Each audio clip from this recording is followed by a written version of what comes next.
Audio book वाङ्मय 35 समस्त विश्व को भारत के अजस्त्र अनुदान। चैप्टर 1 पार्ट 33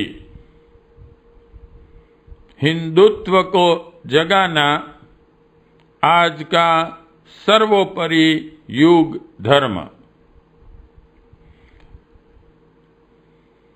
देव संस्कृति के आदि प्रवर्तकों ने एक सूत्र दिया था जिसका अर्थ था एक साथ रहो, एक वाणी बोलो, सुख दुख में सब साथ रहो, सब देवगण संगठित रहकर ही अपने अपने भाग को प्राप्त कर पाते हैं। राष्ट्रीय चेतना के जागरण अभ्युदय हेतु प्रेरित करने वाली ऐसी अनेकों ऋचाएं वेदों में वर्णित हैं, जिसमें प्रतीत होता है कि आर्यों ने जो राष्ट्र देवो भव का पाठ सूत्र रूप में दिया था, उसे कार्यान्वित कर राष्ट्रीय एकता को अविच्छिन्न बनाए रखा था। आज परिस्थितियां कुछ भिन्न हैं। भ्रांतियां इस प्रकार फैला दी गई हैं कि हर धर्म मतावलंबी संस्कृति की प्रतिमा को विखंडित करता दिखाई देता है।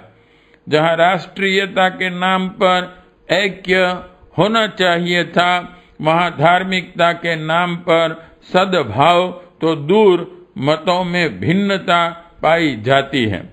राजनीति में जैसे दल बदल एक सामान्य बात हो गई है, वैसे ही धर्म संस्कृति को एक से दूसरे में, दूसरे से तीसरे में बदलने वाले ठेकेदार एवं उनके नुमाइंदे ऐसे तैयार खड़े हैं मानो इसी कार्य के लिए देवदूत रूप में विधाता ने उन्हें भेजा हो। धर्म संस्कृति के इस परिप्रेक्ष्य में विवेचना के पूर्व जरा यह विचार करें कि धर्म की शाश्वत परिभाषा एवं सनातन स्वरूप क्या है। धर्म वस्तुतः वह है जो सत्य व रूत को परस्पर जोड़े। सत्य अर्थात आदर्शों पर टिके रहने की क्षमता एवं रूत अर्थात सृष्टि के प्रति संचालन की शाश्वत क्रिया पद्धति। सत्य रूत के साथ अहिंसा को जोड़ दिया जाए तो यह विश्व धर्म बन जाता है। हिंसा अर्थात निषेधात्मक ध्वंसात्मक प्रवृत्ति से जुड़ना। हिंदू धर्म मानव धर्म का सदा सदा से यही रूप रहा है। अन्यान्य धर्मावलंबी अपने अपने धर्म पैगंबरों की रट लगाते रहते हैं, जबकि मात्र हिंदू धर्म ही ऐसा है जो हिंदू हिंदू नहीं चिल्लाता, बल्कि मानव मानव कहकर संबोधित करता है। जब हिंदू धर्म का प्रतिपादन करने वाले ही संकीर्ण होकर अन्य धर्मावलंबियों की तरह गुहार लगाने लगेंगे तो फिर इसे धर्मच्युत होना कहा जाएगा। गौरवमयी परंपरा वाले इस समाज की आज की आत्मविस्मृति का कारण हमें ढूंढना होगा, ताकि देव संस्कृति के आदि मूल्यों को पुनर्स्थापित कर विश्व धर्म को पुरातन काल की तरह ही सम्मानास्पद बनाया जा सके। सांप्रदायिक अलगाववाद विद्वेष में जुलूसती मानवता को मुक्ति दिलाई जा सके। इस आत्मविस्मृति की विडंबना के मूल में है एक जागृत संकीर्णता का भाव, जो प्रकारांतर से हर मतावलंबी के चिंतन में संव्याप्त दिखाई देता है। स्वजाति का विकास ही परम धर्म है, समष्टिगत विकास नहीं। यह एक ऐसी मान्यता है जिसकी जड़ें बड़ी गहरी हैं। जब हम कहते हैं कि हमें स्वधर्म के प्रति सचेत रहना चाहिए, तो हमारा तात्पर्य है हमें असमंजस्य मिटाकर समस्त भारतीय समाज को समष्टि का प्रतीक मानकर व्यापक जन चेतना जागृत करना चाहिए। यह कार्य शासन तंत्र नहीं कर सकता, क्योंकि उसका उद्घोष धर्म निरपेक्षता का होते हुए भी वह सामाजिक और सांस्कृतिक चेतना जगा पाने में अक्षम रहा है। उसकी सामाजिक क्रांति की योजना में सैद्धांतिक और व्यावहारिक दोनों ही पक्षों में भारी असमानता है। ऐसे में धर्म निरपेक्षता की नीति कैसे सधे व कैसे विभिन्न धर्मों में परस्पर सौहार्द भाव विकसित हों। स्वतंत्रता के पूर्व भारत में जातिवाद ने अपनी जड़ें गहरी जमा ली थी। हिंदू समाज की अनेकानेक उपजातियां थी व प्रत्येक के अपने अपने बंधन थे।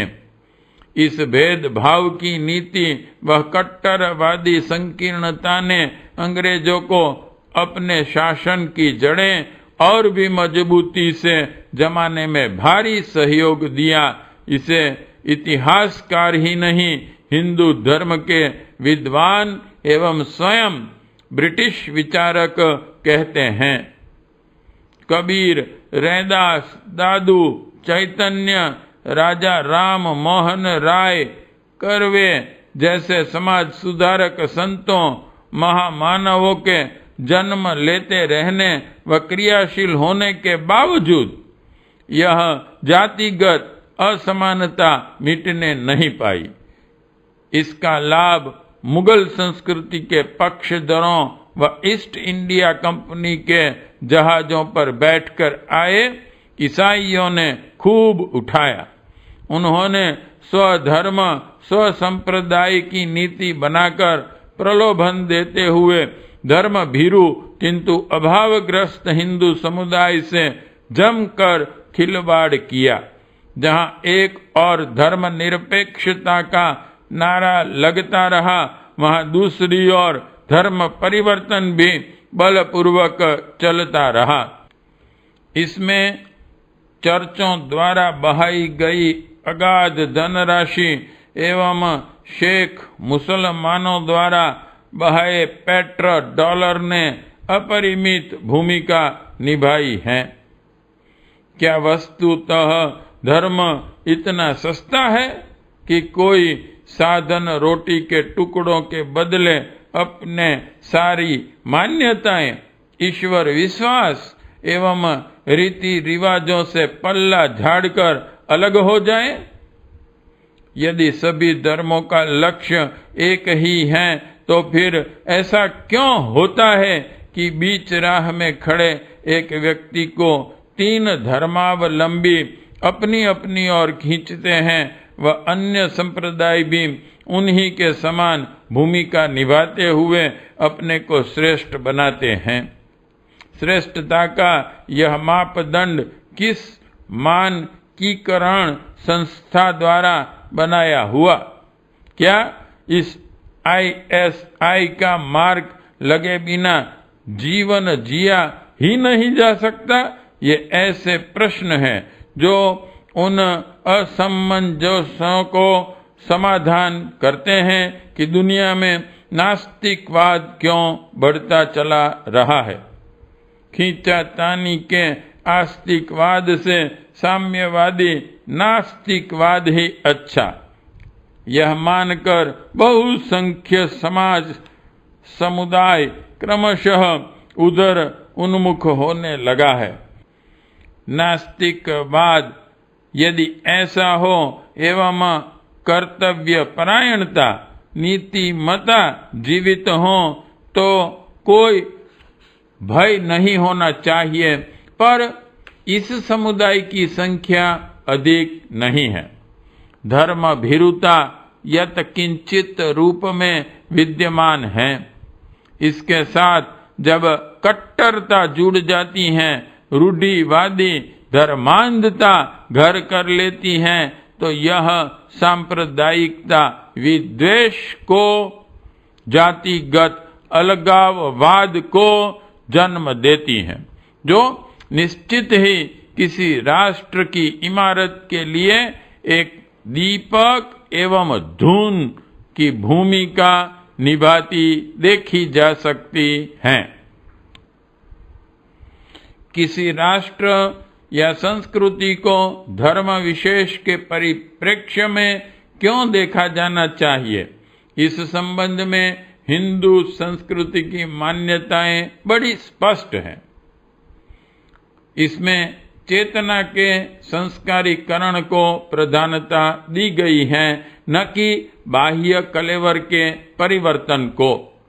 सभ्यता का बहिरंग का स्वरूप तो कुछ भी हो सकता है, किंतु चेतना का स्वरूप तो शाश्वत है। संस्कृति शब्द का वाच्यार्थ है शुद्ध करना, लक्ष्यार्थ है धर्म विद्या आदि की उन्नति करना। दोष परिमार्जन करके जो अभ्युदय की ओर प्रशस्त हो, वही भारतीय संस्कृति है। जहाँ मुख्य लक्ष्य आत्मिक प्रगति का हो, वहाँ मतभेद के लिए स्थान कहाँ रहा। वस्तुतः यह विस्मृति ही सांप्रदायिक विद्वेष का कारण बनती है। पिछले दिनों बड़ी संख्या में धर्म परिवर्तन हुए। एक समुदाय को लगा विश्व पर विपत्ति का पहाड़ टूट पड़ा। तुरंत उनका शुद्धिकरण उन्हें अपने धर्म में लेकर दूसरे की जमकर निंदा की गई। लेकिन यह तो गत सहस्त्राब्दी से चला आ रहा था। जब ईसाई व मुस्लिम धर्म ने भारत में प्रवेश किया, तब हिंदू संस्कृति के उद्धार को क्या हो गया था। बहुत दिनों से सभी वनस्पति घी खा रहे थे। जैसे ही बवेला मचा कि इसमें चर्बी मिली है, तुरंत निंदा आरोप का क्रम चालू हुआ एवं एक धर्माचार्य द्वारा टेलीविजन पर भाषण भी दिलवा दिया गया कि गंगा जल पीकर परिशोधन हो जाएगा, प्रायश्चित कर लें। ईश्वर के नुमाइंदे कहे जाने वाले इन तथाकथित महामंडलेश्वरों को क्या सब मूक भेड़ों का झुंड नजर आता है, जो उनके कथनानुसार जल पीकर वस्तुतः उस जुगुप्सा से मुक्त हो सके, जो उसे सतत इस मिलावट की याद दिलाकर मन को विक्षुब्ध कर देती है। संभवतः ये ही वे मूलभूत प्रश्न हैं जो हमें सोचने पर विवश करते हैं कि क्या कटघरे में बंद होकर समुदाय बढ़ाया जा सकता है। तीनों ही धर्मों के प्रतिपादकों को इस पर विचार करना होगा कि आमूलचूल आस्थाओं को क्या परिवर्तन द्वारा बदला जा सकता है। धर्म निरपेक्षता की वर्तमान परस्पर विरोधी भाव वाली वोट परस्त नीति कहाँ तक उचित है, यह राजतंत्र को सोचना होगा। यदि अब न सोचा गया तो अलगाव की धर्म जैसे पवित्र नाम पर खून की नदियां बहाने की प्रवृत्तियां और बढ़ेगी और राष्ट्र की ही नहीं विश्व की अखंड एकता के मार्ग में भी बाधक बनेगी। बापू का सपना अखंड भारत को स्वतंत्र रूप में देखने का था। पाकिस्तान के रूप में खंड खंड टूटने एवं रोकने की असफलता ने उन्हें अंदर से तोड़ दिया था। वे राष्ट्र देवता के उपासक थे। हिंदू धर्म मुस्लिम, ईसाई या बौद्ध के नहीं। धर्म के नाम पर बंटवारा उन्हें कतई स्वीकार नहीं था। आज भी पाकिस्तान एवं बांग्लादेश में हिंदू हैं एवं भारत में मुस्लिम, किंतु 1947 का घाव इतना गहरा था कि वह उस खाई को अब तक नहीं पार कर सका।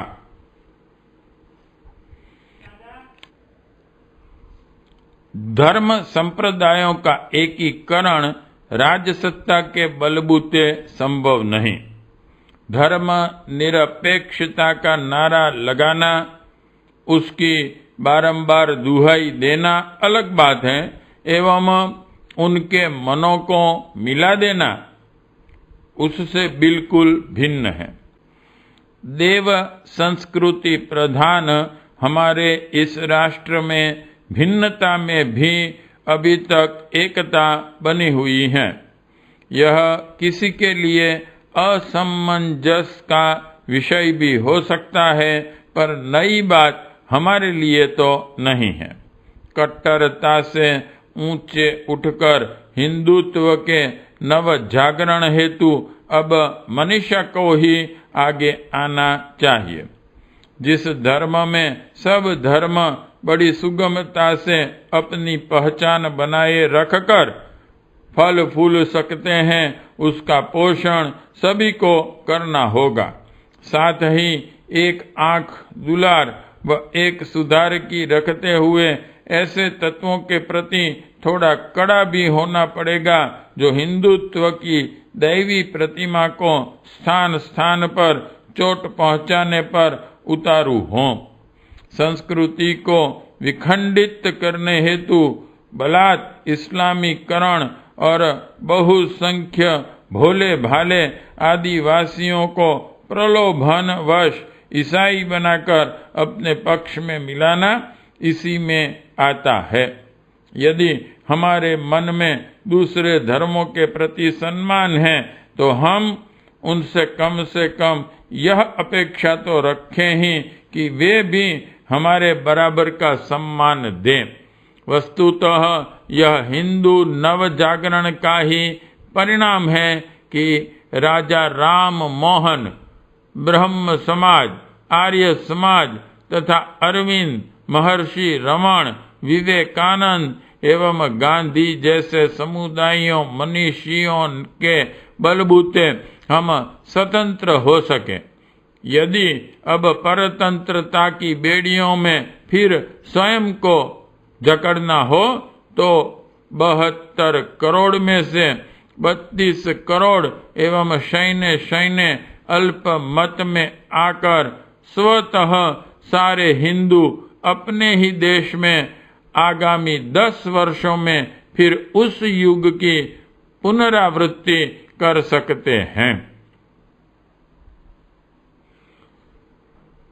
सदाशयता वहीं तक उचित है जहां वह आत्मघाती नहीं हो जाती।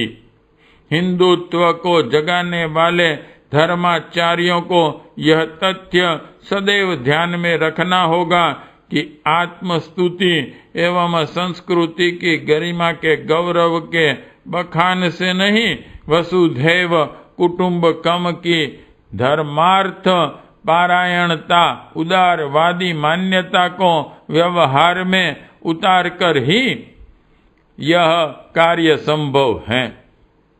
यदि गत 37 वर्षों में कुछ सीखा हो तो भारतवासियों को अब तो चेत ही जाना चाहिए। मनुष्य की दुर्बलता की नाप से धर्म को छोटा किया जा सकता है, इस मान्यता से अब तो मुक्ति पा ही लेना चाहिए। यही सही समय है अखंडता को बनाए रखने के लिए स्वयं को सावधान करने का। पार्ट 33 समाप्त।